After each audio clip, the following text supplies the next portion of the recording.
بسم اللہ الرحمن الرحیم۔ شروع کرتی ہوں اللہ کے نام سے جو نہایت مہربان بڑے رحم والے ہیں۔ اللہ کی پاکی بیان کرتے ہیں سب جو کچھ کے آسمانوں اور زمینوں میں ہیں، اور وہ زبردست اور حکمت والے ہیں۔ ان کی سلطنت ہے آسمانوں کی اور زمینوں کی، وہی حیات دیتا ہے اور وہی موت دیتا ہے، اور وہی ہر چیز پر قادر ہے۔ سب مخلوق سے وہی پھیلے ہے، اور وہی پیچھے، اور وہی ظاہر ہے اور وہی مخفی ہے، اور وہ ہر چیز کا خوب جاننے والا ہے۔ وہ ایسا ہے کہ اس نے آسمان اور زمین کو 6 روز کے مقدار میں پیدا کیا، پھر تخت پر قائم ہوا۔ وہ سب کچھ جانتا ہے، اور جو چیز زمین کے اندر داخل ہوتی ہے مثلاً بارش، اور جو چیز اس میں سے نکلتی ہے مثلاً نباتات، اور جو چیز آسمان سے اترتی ہے، اور جو چیز اس میں چڑھتی ہے، اور تمہارے ساتھ رہتا ہے خواہ تم لوگ کہیں بھی ہو، اور تمہارے سب اعمال کو بھی دیکھتا ہے۔ اس کی سلطنت ہے آسمانوں کی اور زمین کی، اور اللہ ہی کی طرف سے سب امور لوٹ جائیں گے۔ وہی رات کو دن میں داخل کرتا ہے جس سے دن بڑا ہو جاتا ہے، اور وہی دن کو رات میں داخل کرتا ہے جس سے رات بڑی ہو جاتی ہے، اور وہ دل کی باتوں تک کو جانتا ہے۔ تم لوگ اللہ پر اور اس کے رسول صلی اللہ علیہ وسلم پر ایمان لاؤ، اور ایمان لا کر جس مال میں تم کو اس نے قائم مقام کیا ہے اس میں سے اس کی راہ میں خرچ کرو۔ سو جو لوگ تم میں سے ایمان لے آئے اور خرچ کرے ان کو بڑا ثواب ہوگا، اور تمہارے لیے اس کا کون سبب ہے کہ تم اللہ پر ایمان نہیں لاتے، حالانکہ رسول اللہ صلی اللہ علیہ وسلم تم کو اس بات کی طرف بلا رہے ہیں کہ تم اپنے رب پر ایمان لاؤ، اور خود خدا نے تم سے عہد لیا تھا اگر تم کو ایمان لانا ہو، اور وہ رحیم ایسا ہے کہ اپنے بندے خاص محمد صلی اللہ علیہ وسلم پر صاف صاف آیتیں بھیجتا ہے تاکہ وہ تم کو کفر و جہل کی تاریکیوں سے روشنی کی طرف لاؤ، اور بے شک اللہ تعالیٰ تمہارے حال پر بڑا شفیق بڑا مہربان ہے۔ اور تمہارے لیے اس کا کون سبب ہے کہ تم اللہ کی راہ میں خرچ نہیں کرتے، حالانکہ سب آسمان اور زمین آخر میں اللہ ہی کا رہ جائیں گا۔ تو تم میں سے جو لوگ فتح مکہ سے پہلے فی سبیل اللہ خرچ کر چکے اور لڑ چکے برابر نہیں، وہ لوگ درجے میں ان لوگوں سے بڑے ہیں جنہوں نے فتح مکہ کے بعد میں خرچ کیے اور لڑے، اور یوں اللہ تعالیٰ نے بھلائی یعنی ثواب کا وعدہ سبب سے کر رکھا ہے، اور اللہ تعالیٰ کو تمہارے سب اعمال کی پوری خبر ہے۔ کوئی شخص ہے جو اللہ تعالیٰ کو اچھی طرح قرض کے طور پر دے، پھر خدا تعالیٰ اسے دے ہوئے کے ثواب کو اس شخص کے لیے بڑھاتا چلا جائے، اور اس لیے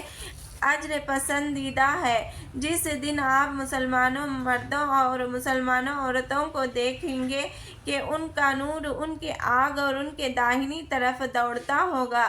آج تم کو بشارت ہے ایسے باغوں کی جن کے نیچے سے نہریں جاری ہوں گی جس میں وہ ہمیشہ رہیں گے، اور یہ بڑی کامیابی ہے۔ اور یہ وہ دن ہوگا جس روز منافق مرد اور منافق عورت مسلمانوں سے پل صراط پر کہیں گے کہ ذرا ہمارا انتظار کر لو، ہم بھی تمہارے نور سے کچھ روشنی حاصل کر لیں۔ ان کو جواب دیا جائے گا کہ تم اپنے پیچھے لوٹ جاؤ، پھر وہاں سے روشنی تلاش کرو۔ پھر ان فریقین کے درمیان میں ایک دیوار قائم کر دی جائے گی جس میں ایک دروازہ بھی ہوگا، جس کی کیفیت یہ ہے کہ اس کے اندرونی جانب میں رحمت ہوگی اور بیرونی جانب کی طرف عذاب ہوگا۔ یہ منافق ان کو پکاریں گے کہ کیا دنیا میں ہم تمہارے ساتھ نہ تھے؟ وہ مسلمان کہیں گے کہ ہاں تھے تو صحیح، لیکن تم نے اپنے کو گمراہی میں پھنسا رکھا تھا اور تم منتظر رہا کرتے تھے، اور اسلام کے حق ہونے میں تم شک رکھتے تھے، اور تم کو تمہاری بیویاں تمناؤں نے دھوکے میں ڈال رکھا تھا، یہاں تک کہ تم خدا کا حکم آ پہنچا اور تم کو دھوکہ دینے والے یعنی شیطان نے اللہ کے ساتھ دھوکے میں ڈال رکھا تھا۔ غرض آج نہ تم سے کوئی معاوضہ لینا چاہے گا اور نہ کافروں سے۔ تم سب کو ٹھکانہ دوزخ ہے، وہی تمہارا رفیق ہے اور وہ واقعی برا ٹھکانہ ہے۔ آ پہنچے اور تم کو دھوکہ دینے والے یعنی شیطان نے اللہ کے ساتھ دھوکے میں ڈال رکھا تھا۔ غرض آج نہ تم کوئی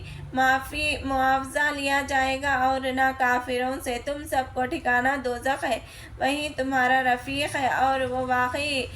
برا ٹھکانہ ہے۔ کیا ایمان والوں کے لیے اس بات کا وقت نہیں آیا کہ ان کے دل خدا کی نصیحت کے اور جو دین حق مناجانب اللہ نازل ہوا ہے اس کے سامنے جھک جاوے اور ان لوگوں کی طرح نہ ہو جاؤ جن کو ان کے قبل کتاب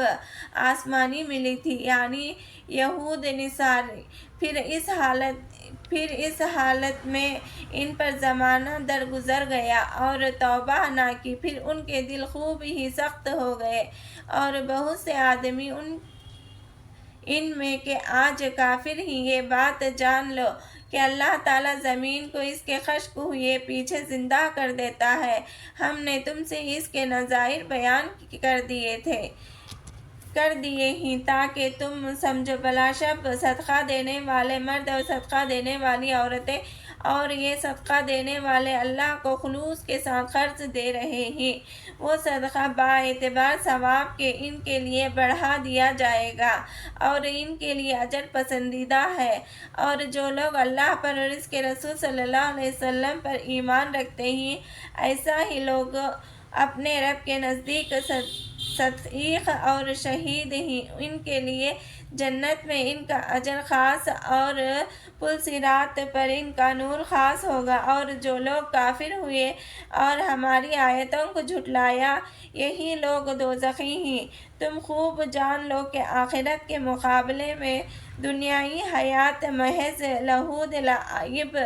اور ایک ظاہری زینت اور باہم ایک دوسرے پر فخر کرنا اور اموال اور اولاد میں ایک کا دوسرے سے